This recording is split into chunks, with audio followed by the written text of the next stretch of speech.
नमस्कार साथीहरु, computer ID च्यानलमा तपाईहरुलाई स्वागत छ। आजको यस विशेष भिडियोमा म बिजी अकाउन्टिङ सफ्टवेयरमा डिआर नोट कसरी गरिन्छ, ट्रान्ज्याक्सनमा हामीले कसरी राख्दाखेरि पर्चेज रिटर्न हामीले कसरी गर्नुपर्छ, हामीले हामीले खरिद गरेको सामानलाई हामीले कसरी रिटर्न गर्ने, रिटर्न गर्दाखेरि हामीले कुन बिलमा राख्ने, बिजी अकाउन्टिङ सफ्टवेयरमा कुन मा राख्ने भन्ने कुराहरु छ। यहाँनिर बिजी अकाउन्टिङ सफ्टवेयरमा हामीले डिआर नोटलाई पर्चेज रिटर्न डिआर नोटलाई हामीले पहिला त हामीले सामान खरिद गर्नु पर्यो, पर्चेज गर्नु पर्यो सामानलाई।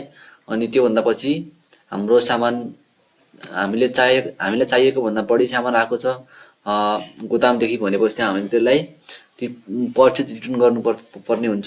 यो अवस्थामा हामीले त्यतिखेर हामीले पर्चेज रिटर्न नगरेपछि हाम्रो स्टक माइनसमा देखाउँछ र हाम्रो व्यवसाय अथवा बिजनेस घाटामा जान सक्छ।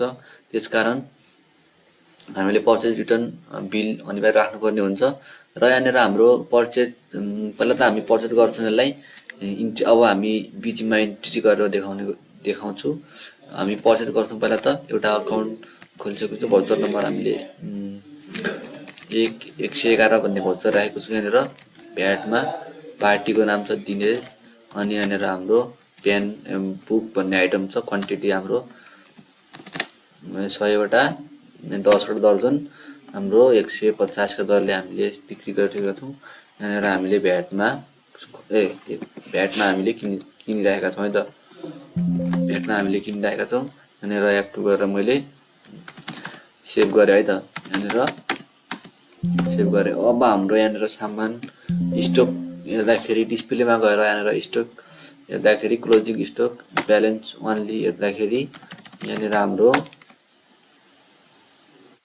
10 वटा पिस बुक पर्चेज गरेको छ। यहाँनिर अब हाम्रो 5 वटा दर्जन हामीले सेल्स रिटर्न गर्नुपर्ने पर्चेज रिटर्न गर्ने छ। यहाँनिर ट्रान्ज्याक्सनमा यहाँदेखि हामीले पर्चेज रिटर्न गर्दाखेरि पर्चेज रिटर्नमा गएर यहाँनिर एड गरिदिने। यहाँनिर हामीले भ्याट लगाइदिने। पार्टीको नाम के थियो? दिनेश पार्टीको थियो। Bill number 111। यहाँनिर हाम्रो डेट सहित यहाँनिर आइटम बुक थियो। यहाँनिर हाम्रो क्वान्टिटी 5 वटा ओभर आएको थियो। 150 रुपैयाँ दर्जन थियो। यहाँनिर भ्याट लगाइदिएपछि यहाँदेखि हाम्रो सेभ गरिदिने। यहाँनिर bill by bill adjustment amount भनेको छ। यहाँनिरलाई पनि मिलाइदिने। अब हाम्रो यहाँनिर स्टक हेर्दाखेरि डिस्प्लेमा गएर स्टक हेर्दाखेरि यहाँनिर हाम्रो क्लोजिङ स्टक रहेको छ ब्यालेन्स सिटमा ओन्ली। स्टक हेर्दाखेरि हाम्रो यहाँनिर 5 वटा दर्जन मात्र देखाएको छ किनकि हामीले 5 वटा दर्जन हामीले रिटर्न गरिसकेका छौं। अब रिटर्न गरिसकेको सामानलाई हामीले हेर्दाखेरि यहाँदेखि हामीले लिस्टमा हेर्नुपर्ने हुन्छ।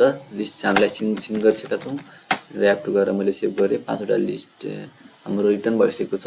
5 वटा बुकको दर्जन हामीले रिटर्न पाइसकेका छौं। रिटर्न सालै गरिसकेका छौं। साथीहरु, भिडियो तपाईलाई कस्तो लाग्यो? च्यानलमा नयाँ हुनुहुन्छ भने च्यानललाई सब्स्क्राइब गर्नु होला। भिडियो हेरेर साथ दिनुभएकोमा तपाईहरुलाई धेरै धेरै धन्यवाद।